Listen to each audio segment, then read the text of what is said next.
When a famous person dies suddenly, many people's reactions are, I'm in shock. It can't be true. I can't believe it. And people, maybe some of us, react this way because we forget about the ultimate purpose of life. We get caught up in the routines and get distracted by everyday life. And we don't have death foremost in our minds. But the reality is that over 150,000 people die per day. And so some people may say, so what if such and such famous person dies?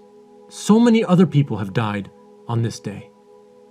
But I would submit that there is, for lack of a better word, value, a type of silver lining in the collective shock felt throughout the world when someone so prominent dies suddenly.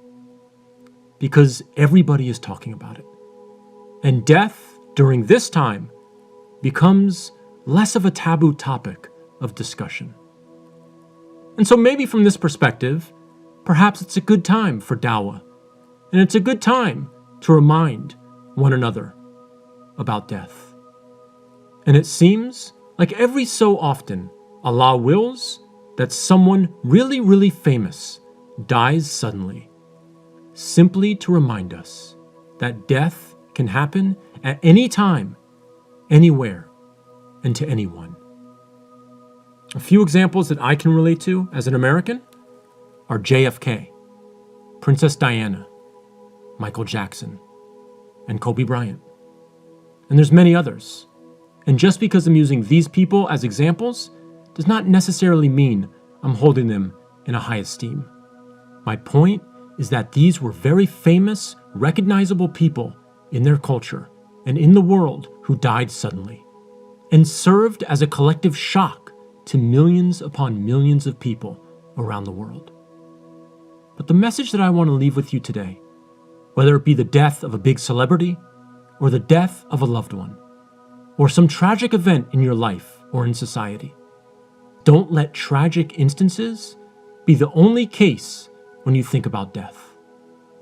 We Muslims, and all those who believe in accountability before our Creator, should think about death as much as we possibly can in our daily lives.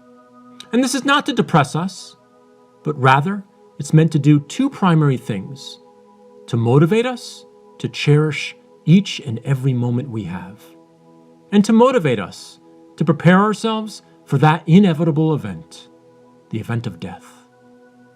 And the best way that we can prepare ourselves for death is to be the best Muslims, the best human beings that we can possibly be. And the famous quote that we always hear from the Quran regarding death is Surah 4, Ayah 78. Wherever you are, death will find you out, even if you are in towers built up strong and high. But the ayah immediately before it is just as important, in my opinion. It says, "Short is the enjoyment of this world. The hereafter is the best for those who do right." And a man came to Prophet Muhammad, peace and blessings be upon him, and asked, "When is the hour of judgment?" And the Prophet, peace be upon him, answered, "What did you prepare for it?" May Allah guide us all to remember that death can happen at any time, and may He guide us to be prepared for it. Ameen.